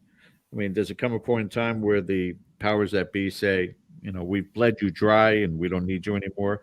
Does that look like anything possible on the horizon? Because I think that'll open up a lot more in this field. I think it would open up a lot more. I mean, it would give people who actually give a damn about their craft and what they're doing more opportunities, because they'll be out of that shadow of that guy that just wants to, they don't like him, go. As far as his time and how long it is, I don't know. I would like to think it isn't long. I mean, Lord knows, just in the last couple of days, I mean, my video's been up for 48 hours. It's had almost 7,000 views, and I've gotten so many comments, and everyone's saying, cancel them. And then this was going on even before Nick's video, when Dakota came out, that all this stuff was going on. So, I mean, someone at that network's got to say that it isn't worth it anymore. It's just not worth it.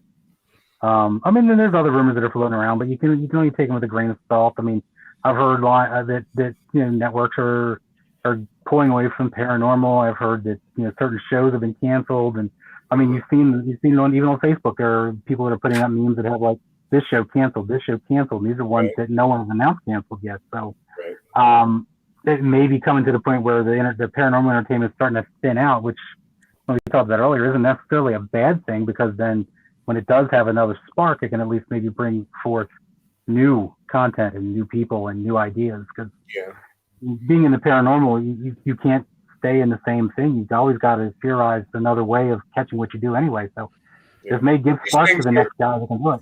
Yeah, these things are cyclical, because you had the boom from 2004 to 2010 where everybody was getting a show, or everybody thought they were going to get a show. And then when the heads of Travel Channel, changed, because those things were on Sci-Fi, Destination America, Rest in Peace, Destination America. Right. But eventually Travel bought all those properties. And then there was a regime change. And then you had a paradigm shift away from that. So Discovery, which is the parent network of everything, they own everything, probably including this microphone I'm using. They picked up that ball and ran with it. So when you get a new head of programming, new department heads, whatever the case may be, who maybe don't share everybody's enthusiasm about the paranormal, they want to go back to travelogues or educational programs, and it can all at the drop of a coin. you know, Right. it spins. So we may be going through that now where everybody is just kind of like, Plus, Well, I know for a fact when we did season 1, we did that one special that no one really showed up in. They had me do a phone call for. There was like Return to Shepherdstown, which was kind of like a best of the first season.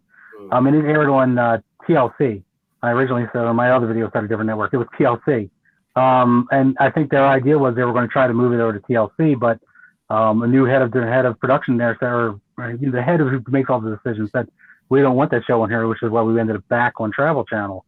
And like I said, with all the mix-ups and there's mergers and everything else, and very recently, Discovery, then they get bought out or merged in with Warner Brothers, and you've seen what Warner Brothers has been doing in the last 6 months with even their own properties like HBO Max and stuff like that, with everything that's being canceled and just dropped. I mean, completed movies, just because their heads don't like it and don't want it.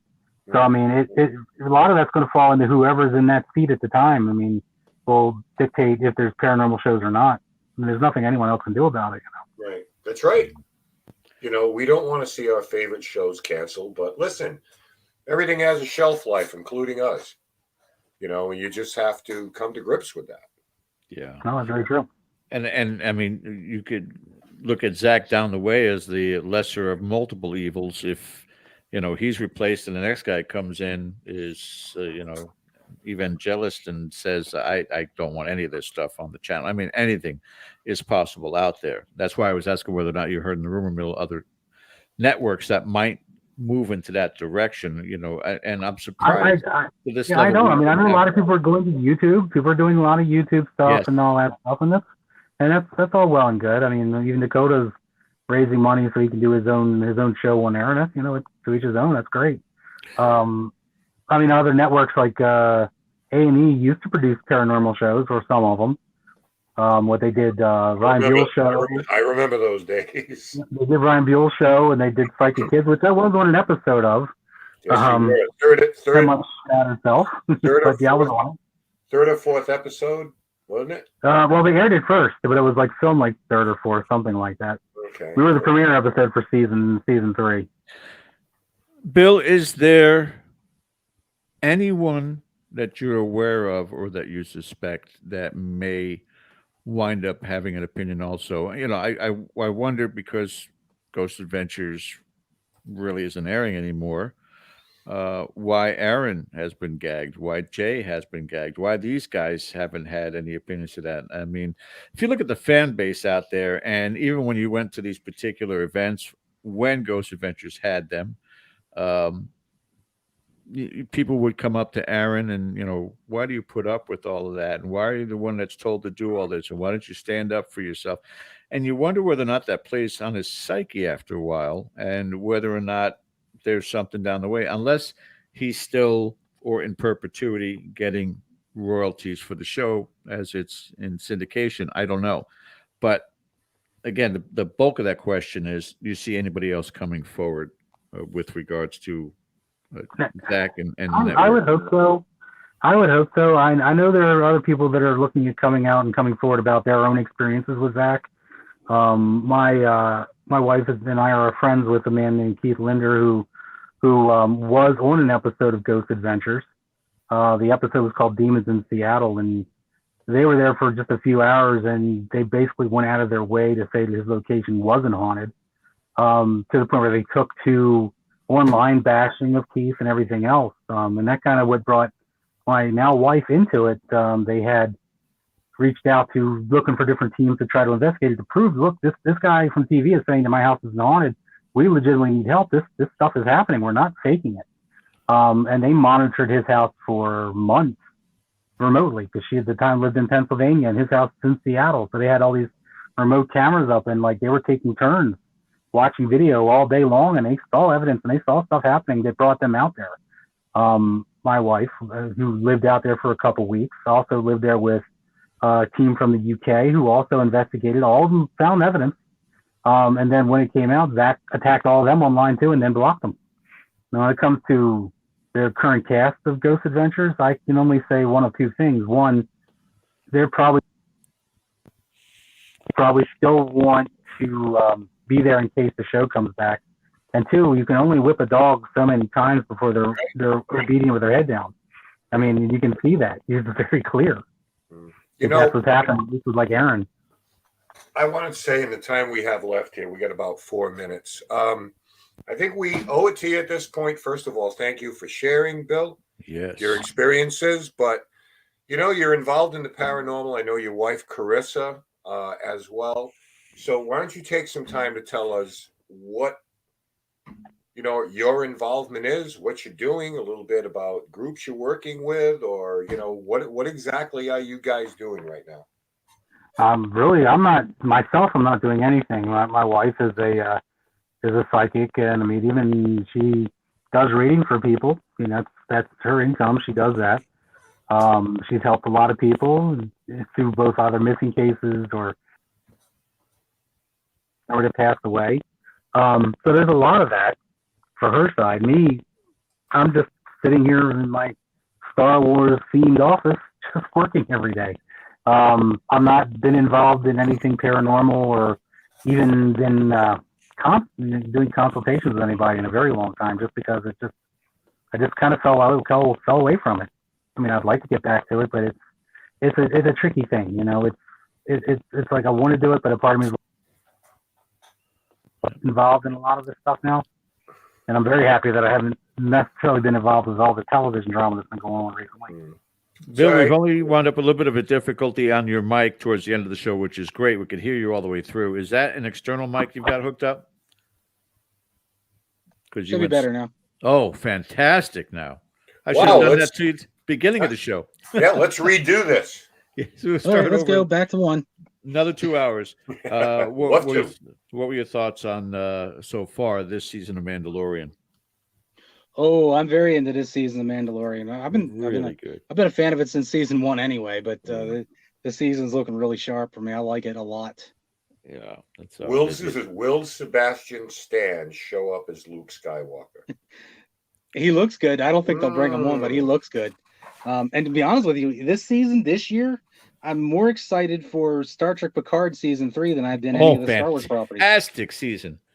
Fantastic. It is amazing. Season. I wish they would have started off that way. Yeah. I'm loving the crossovers from Deep Space Nine to Voyager to, even the original Star Trek: The Next Generation. Just fantastic. It really is. Well, in this last episode too, they alluded to the Daystrom Station had the body or the living being of Captain James T. Kirk and Jonathan Archer. I'm like, what? God help us all. We'll see. I could do without the Book of Boba though. That did. It had its good points. Yeah. Although it was a lot of long soaking baths for Boba more than anything else. But well, they had to clean up some messes from those movies. So. There's so much, but that's the thing. In Star Wars, there's so many offshoots. Star Trek, it's predominantly linear. Even if they go back in time, a lot of it's pretty much the same, and a lot of it is just nostalgia, which I love. Absolutely. Oh yeah. Love. Star Trek: The Haunted Museum. There we go. There you go. All right, guys, we are pretty much finished. And Bill, please don't hang up. We want to keep you on for after the show here for just a minute. Sure. But I want to thank everybody for watching tonight. My God, you guys were so involved in the chat. My God. I can't thank you enough. For those of you joining us for the first time, again, hit that subscribe button. Don't forget the thumbs up for the content tonight and our wonderful guests. And also the reminder bell for upcoming content. Whole bunch of stuff coming up here on Dead Air Full Spectrum. Thank you guys so much for joining us. Have a great night. We'll talk to you soon. Bill, stay there. Bye.